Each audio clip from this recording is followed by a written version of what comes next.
அனைவருக்கும் வணக்கம். இது பராபவ வருஷம், வைகாசி மாதம்.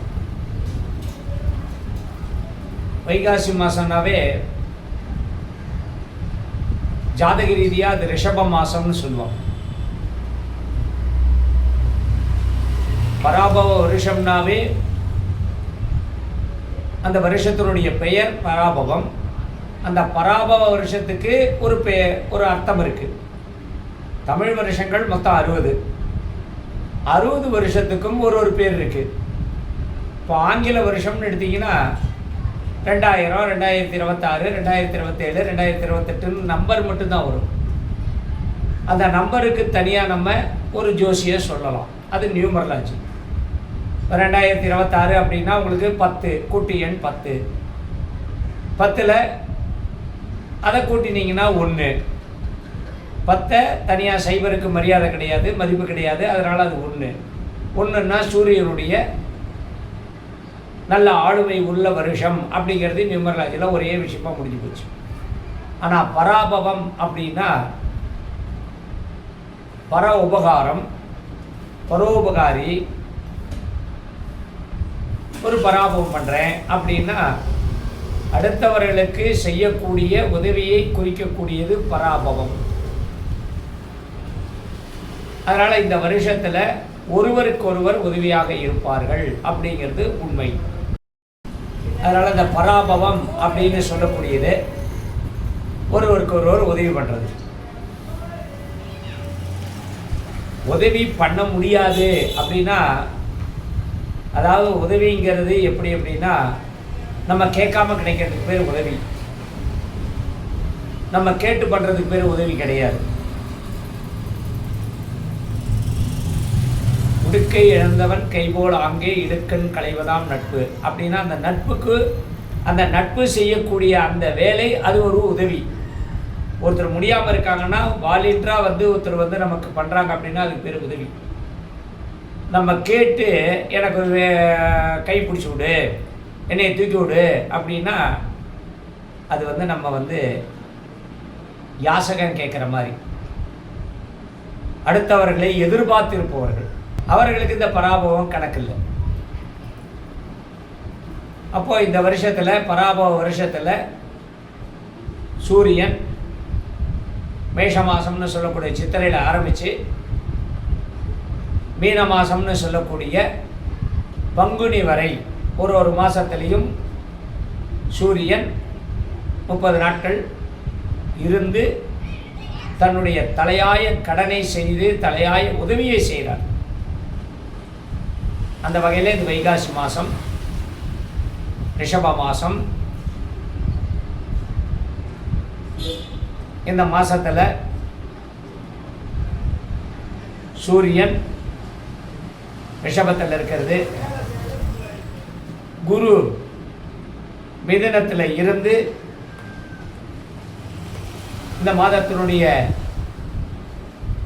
நடுப்பகுதியில் குரு பெயர்ச்சியானது சரியாக நடக்கிறது. அப்போ குரு பெயர்ச்சி வருது. குருவோட புதன் இருக்கிறது, குருவோட சுக்கிரன் சேர்றது, அதாவது கிரக நிலை. சந்திரன் இந்த மாதத்தை ஆரம்பிக்கிறது மேஷராசிலேருந்து ஆரம்பிக்கிறார். செவ்வாய் மேஷத்திலேயே இருக்கார். புதன் சூரியனோட ரிஷபத்திலையும் மிதுனத்திலையும், குரு மிதுனத்திலையும் கடகத்திலையும், சுக்கிரன் மிதுனத்திலையும் கடகத்திலையும், சனி பகவான் மீனத்தில், ராகு கும்பத்தில், கேது சிம்மத்தில். ராகு கேது பயிற்சிக்கு இந்த 4 மாதம் இருக்குது. அப்போ இந்த மாதத்தில் எது வருது? குரு பயிற்சி வருது. அந்த குரு பயிற்சியை நம்ம அடுத்தாப்பில் நம்மளுடைய சேனலில் விரிவாக உங்களுக்கு குரு பயிற்சி பலன் கண்டிப்பாக சொல்லப்படும். அனைவரும் காத்திருந்து அதை கேட்டு அனுபவியுங்கள். ஆக இந்த ரிஷப மாதம் விசேஷம் என்ன இருக்குது? வைகாசி விசாகம் அப்படின்னு சொல்லக்கூடிய ஒரு நாள், முருகன் பிறந்த நாள். அன்றைய தினத்திலே சில ஊர்களில் சில க்ஷேத்திரங்களில் தேர் நடக்கும். முருகனுக்கு வைகாசி விசாகம் திருவிழா கொண்டாடப்படும். அதை தவிர பெரிய ஒரு விசேஷம் கிடையாது. ஆனால் வைகாசி மாதங்கிறது சுப மாதம். வீடு கிரகப்பிரவேசம் பண்ணுறது, திருமணம் நிச்சயம் பண்ணுறது, திருமண பேச்சுவார்த்தை நடத்துவதற்கு எல்லாத்துக்கும் இந்த மாதம் ரொம்ப விசேஷமான மாதம். 4/5/2026, அதாவது சித்திரை மாதம் கடைசியிலிருந்து வைகாசி மாதம் 15 தேதி வரைக்கும் அக்னி நட்சத்திர காலம். இந்த அக்னி நட்சத்திர காலங்கிறது சில பேர் அதை பாரம்பரியமாக அதில் எல்லா காரியங்களும் செய்வாங்க. சில நபர்கள் அக்னி நட்சத்திரம்னு சொல்லி ஒதுக்கி வைக்கலாம். இதெல்லாம் அவர்களுடைய சம்பிரதாயப்படி அவர்களுடைய முறைப்படி செய்யக்கூடியது. அதனால் இதுக்கும் சாத்திரத்துக்கு சம்பந்தம் கிடையாது. அக்னி நட்சத்திரத்தில் தாராளமாக குடி போகலாம், பால் காய்ச்சலாம், வீடு மனை நிலம் வாங்கலாம். சில ராசிகள், சில நட்சத்திரங்கள். மற்றபடி குழந்தை பிறக்கிறது, குழந்தை பிறந்த புண்ணியாஜனம் பண்ணுறது, இந்த திரட்டி குழந்தைகள், பெண் குழந்தைகள் பெரிய மனுஷியாகி திரட்டி பண்ணுறது, நிச்சயதார்த்தம் பண்ணுறது, இது எல்லாமே தாராளமாக செய்யலாம். அக்னி நட்சத்திரத்தில் என்ன பண்ணக்கூடாது? வீட்டில் இருக்கக்கூடிய நாம் வளர்க்கக்கூடிய மரங்களை வெட்டக்கூடாது, மொட்டை அடிக்கக்கூடாது. குலதெய்வம் கொள்ள போய் மொட்டை அடிக்கிறேன், மொட்டை அடித்து காது குத்துறேன், மொட்டை அடிக்கிறேன்னு செய்யக்கூடாது. தொலைதூர பயணங்களை செய்யக்கூடாது. முக்கியமான முடிவுகளை எடுக்கக்கூடாது. வியாபாரம் ஆரம்பிக்கிறேன்னு சொல்லி ஒரு நிறுவனமோ ஒரு தொழில் கடையோ வியாபாரமோ தொழில் நிறுவனமோ ஆரம்பிக்கக்கூடாது. ஹோட்டல் ஆரம்பிக்கலாம். நிறுவனங்கள், இயந்திர சம்பந்தப்பட்ட நிறுவனங்கள் ஆரம்பிக்கக்கூடாது. இதெல்லாம் அக்னி நட்சத்திரத்தில் சூரியன் இப்போ ரிஷப மாசம்னா கிருத்திகை, ரோகிணி, மிருகசீரிஷ நட்சத்திரத்தில் பிரயாணம் பண்ணுவார். அப்போது கிருத்திகையும் மிருகசீரிஷ நட்சத்திரம் ரெண்டுமே அக்னியினுடைய நட்சத்திரம், நெருப்பு நட்சத்திரம். அப்போ அதில் நம்ம எந்த ஒரு காரியங்களையும் சூரியனே சுட்டெரிக்கக்கூடியவர், அதில் இந்த நட்சத்திரங்கள் இன்னும் ஜாத்தியாக சுட்டெரிக்கும். அதனால் இது சம்பிரதாய முறைப்படி இருந்தாலும் நம்மளுடைய சமுதாயத்தில் சந்தர்ப்ப சூழ்நிலையினால் இது வெயில் நேரம், சூரியன் அக்னி நட்சத்திரம்னா உச்சத்தில் இருக்கக்கூடிய நேரம். அதனால் நல்ல காரியங்களை அந்த காலத்தில் இருந்த பெரியவர்கள் தவிர்த்தார்கள். அது அவரவர்கள் குல வழக்கப்படி சம்பிரதாயப்படி நீங்கள் செய்து கொள்ளலாம். இப்போ இது 12 ராசிகளுக்கு உண்டான பலனை பார்ப்போம். அன்பான கன்னிராசி அன்பர்கள், இந்த பராபவ வருஷம் வைகாசி மாதம்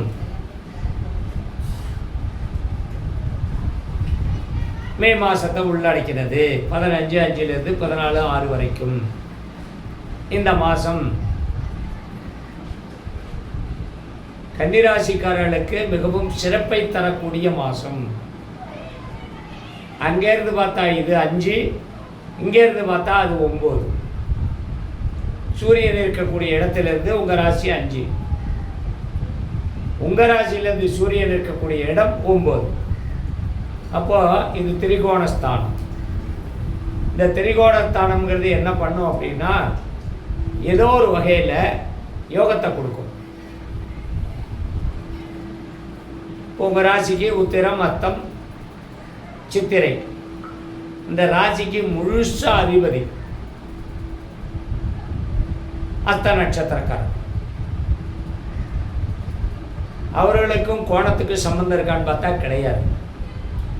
உத்தர நட்சத்திரத்துக்கு கோணாதிபத்தியம் உண்டு. சித்த நட்சத்திரக்காரர்களுக்கும் கோணாதிபத்தியம் உண்டு. அத்த நட்சத்திரத்துக்கு கோணம் கிடையாது. ஏன்னா கோணம்னா 3 பக்கம் கூறு.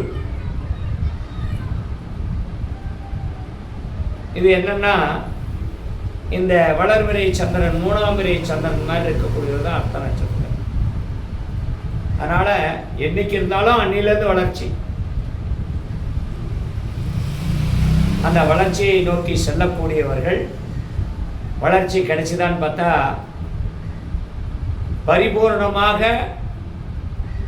ஒரு வேலையை ஆரம்பிக்கிறீங்க அப்படின்னா பரிபூர்ணமாக நாளைக்கு முடிஞ்சிடும்னா முடியாது. அதுக்கப்புறம் கொஞ்சம் பிச்சை இருக்கும், அதை நீங்கள் கண்டினியூஷன் பண்ணணும். To be continued. இந்த டிவியில் வரக்கூடிய சீரியல் மாதிரி தொடரும், தொடர்ந்து கொண்டே இருக்கும். நேற்று நடந்ததையே இன்னைக்கு பாதி காமிச்சு அதுலேருந்து தொடர்றது, அந்த மாதிரி சூழ்நிலை தான் இந்த ராசிக்கு. இது பலன். இந்த மாதம் இருக்கக்கூடிய கிரக நிலை ஏறக்குறைய உங்களுக்கு சாதகமாக தான் இருக்கு. அதனால் படிக்கக்கூடியவர்களுக்கு படிப்பு, விரும்பின படிப்பு, விரும்பின இடம், விரும்பின ஊர், விரும்பின கல்லூரி, விரும்பின கல்வி நிலையங்கள் குழந்தைகளுக்கு. உங்களுடைய இந்த கன்னிராசி குழந்தைகள் உண்மையிலுமே நல்ல ஸ்கோர் எடுத்திருப்பாங்க. அதனால் அவங்க எதை கேட்டாலும் நீங்கள் செய்யலாம். ஆனால் குடும்ப பாரம்பரியத்தில் மட்டும்தான் இந்த ராசிக்காரர்களுக்கு அவருடைய குழந்தைகள் குடும்ப பாரம்பரியம் அப்படின்னா அந்த குடும்பத்தில் எல்லாரும் படித்தவங்களாகவே இருந்து எல்லாம் பெரிய பெரிய படிப்பு படித்து பெரிய பெரிய உத்தியோகத்தில் இருக்கிறவங்க தொடர்ச்சி தொடரும். ஆனால் இந்த முதல் தலைமுறை பட்டதாரி அப்படிங்கிற விஷயமெல்லாம் அந்த ராசிக்கு இல்லை. படிப்பு கட்டாகும், ஆனால் நல்ல உத்தியோகம் கிடைக்கும். அந்த ஏணியை பிடிச்சிங்க, அந்த படியில் நின்றுங்க, அந்த படியில் தான் நிற்பாங்க. அதனால் படிப்பு டோன்ட் கேர். ஆனால் ஓரளவுக்கு அதை பிடிச்சி நீ ஏறக்கூடிய அந்த தன்மை, ஏதாவது ஒரு துறையில் ஒரு சிறப்பை உள்வாங்கிக்கக்கூடிய அந்த திறமை இந்த ராசிக்கு உண்டு. இந்த மாதம் குரு பெயர்ச்சி வேறு நடக்குது. உங்கள் ராசிக்கு நல்ல இடத்துல குரு பெயர்ச்சி ஆகுது. குரு நல்ல இடத்துல உட்கார்றார், அதுவும் உச்சத்தில் உட்கார்றார். 4-7க்கு அதிபதியானவர். அப்போது தாராளமாக அடுத்த மாதத்துலேருந்து நீங்கள் நல்ல ஒரு பொசிஷனுக்கு வரப்போகிறீங்க. இந்த மாதத்தில் அதனுடைய பேஸ் குறிப்பாக 25 வயதிலிருந்து 35 வயதுக்குள்ளே இருக்கக்கூடியவர்களுக்கு நல்ல உத்தியோக காலகட்டம், அதற்குண்டான முயற்சி. திருமண பேச்சுவார்த்தை, திருமணம் வேண்டாம் என்று சொன்னவர்கள், இதுவரை பார்த்த மாப்பிள்ளையெல்லாம் தள்ளி போனவங்க, ஏதோ ஒரு வகையில் மாப்பிள்ளை சாட்டிஸ்ஃபைட் ஆகும், பொண்ணு சாட்டிஸ்ஃபைடு. அப்போ பேச்சுவார்த்தை முழுமை பெறும், தேதி குறிக்கப்படும். வெளிநாடு சம்பந்தப்பட்ட வகையில் விசா இல்லை உங்கள் கம்பெனி மூலமாக அனுப்புறதுக்கு, அதாவது ஒட்டுமொத்தமான உலகத்துக்கு உண்டான கட்டங்கள் இருந்தாலும் உங்களுக்கு ஒரு சிறப்பு பலன் உண்டு. ஊருக்கே நடக்கலை, ஆனால் உங்களுக்கு நடக்குது. அப்படி நீங்கள் மனசில் வச்சுக்கணும். 40 வயது வரை இந்த விஷயங்கள் நடக்கும். 42 வயதுக்கு மேலே இருக்கக்கூடியவர்களுக்கு மனைவி மூலம், அதாவது 80ல் பிறந்தவங்க அப்படி வச்சுங்க, 80-85க்கு மேலே பிறந்தவங்களுக்கு, 85க்குள்ளே பிறந்தவங்களுக்கு செலவு அதிகமாக செய்யக்கூடிய சில விஷயங்கள் செய்வீர்கள். 5 ரூபாய்க்கு செய்ய வேண்டிய வேலையை 15 ரூபாய்க்கு மும்மடங்கு செய்யக்கூடிய வேலை. அதை தான் சொன்னேன். கோணம் உங்களுக்கு வேலை செய்யாது, அரை வட்டம் வேலை செய்யும். அப்போ இப்படி வந்துட்டு திரும்ப இப்படியே தான் நீங்க போகும்.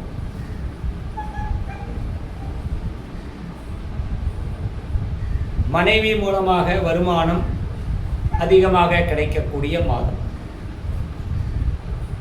வேலை இல்லாமல் இருக்கும் மகனோ மகளோ வேலை தேடிக்கொள்ளக்கூடிய மாதம். வெளிநாடு போய் படிக்கணும், உத்தியோகத்தில் இருக்கணும், படிச்சுட்டு இருக்கேன், உத்தியோகம் கிடைக்கல, வெளிநாட்டிலேயே தான் இருப்பேன் அப்படின்னு சொல்றவங்களுக்கெல்லாம் ஒரு நல்ல தகவல் கிடைக்கும். சொந்த தொழில் செய்பவர்களுக்கு வருமானம் அதிகரிக்கும், லாபம் உண்டு. புதியதாக தொழில் தொடங்கக்கூடிய நேரம். அன்பு, ஆதரவு, அனுசரணை குடும்பத்தார் மூலமாக ஒட்டுமொத்தமாக கிடைக்கும். ஆக மொத்தம் நல்லது. நிறைய நடக்கக்கூடிய ராசியில் இந்த ராசி முக்கியமான ராசி. மீண்டும் சந்திப்போம். நல்லதே நடக்கும்.